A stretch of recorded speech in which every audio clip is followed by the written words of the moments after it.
Hi everyone. I'm gonna share with you some of the things that I've been working on.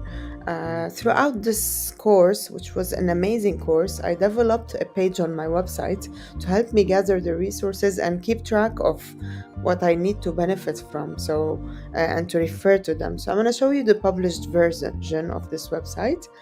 Um, so first you have over here a visual for the layers of well-being. Of course, all my way I cited the course and where I retrieved this information. On Genially, I created some interactive ways of showing the indicators, for example, so you can press on it and get it. Down for Maslow's hierarchy of needs, also on Genially, you press on it and it pops up. You just hover over it, it pops up like the description for each, the hierarchy of needs. It was quite essential. Maslow before Bloom, just the video and the main tips that were shared in the video. I really enjoyed watching this video, it's amazing.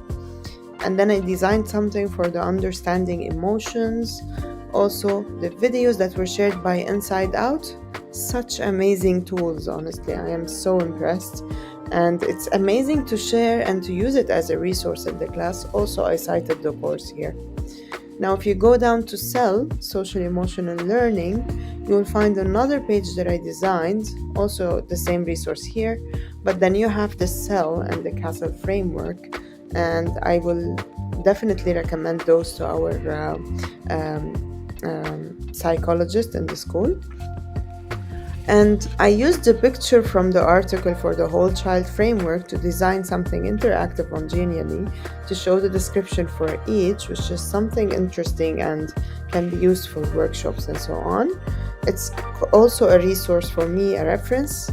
Additionally, empathy and sympathy and the difference between them. This TED Talk was such an inspiring one. I loved it, and I posted something on LinkedIn related to it. And also the last video that was shared in the course, which was about teen voices, such an amazing one to talk about empathy and how teens communicate together, and sometimes it has some downsides. So yeah, this is it for me.